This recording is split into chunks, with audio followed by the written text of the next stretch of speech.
मैं नादान उससे इतना प्यार कर बैठी थी कि मैं उसकी हर बात मान लेती थी। यहाँ तक कि उसके कहने पर मैं उससे अपने जिस्म की तस्वीरें भी शेयर कर चुकी थी। जब उसने मिलने का बोला तो मैंने शादी के बाद का कह दिया, तो उसने मुझे ब्लैकमेल करना शुरू कर दिया।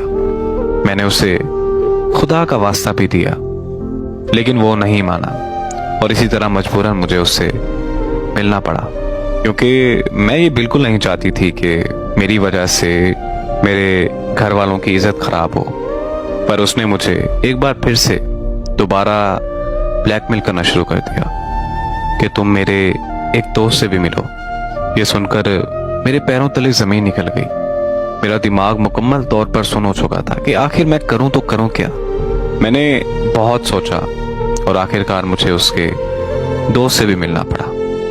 फिर मुझे मुख्तलिफ रॉन्ग नंबर से मैसेज आया करते थे कि और मुझे ये कहते थे कि आपकी तस्वीरें हमारे पास हैं, और मुझे इस तरह वो भी ब्लैकमेल किया करते थे और मैं भी ब्लैकमेल होती चली गई।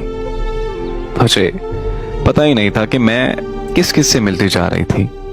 फिर एक लड़का मेरी जिंदगी में आया। उसने मुझे बहुत प्यार दिया, बहुत इज्जत दी। मैं बहुत खुश थी, और जब उसे मेरी तस्वीरों का पता चला तो वो भी मुझे छोड़ गया।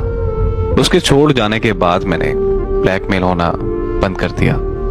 वो तस्वीरें मेरे घर तक आ गईं। मेरे घर वालों की इज्जत मिट्टी में मिल चुकी थी। मेरे अब्बा अब बाहर नहीं निकलते, मैं भी बाहर नहीं जाती, क्योंकि लोग मुझे बुरी नजरों से देखते हैं। मेरी एक गलती की वजह से मेरे घर वालों की सारी जिंदगी की इज्जत मिट्टी में मिल गई। अब मैं सारा दिन एक कमरे में बंद होकर रोती रहती हूँ और खुद को कोसती रहती हूँ कि मैंने आखिर इतनी बड़ी गलती क्यों की।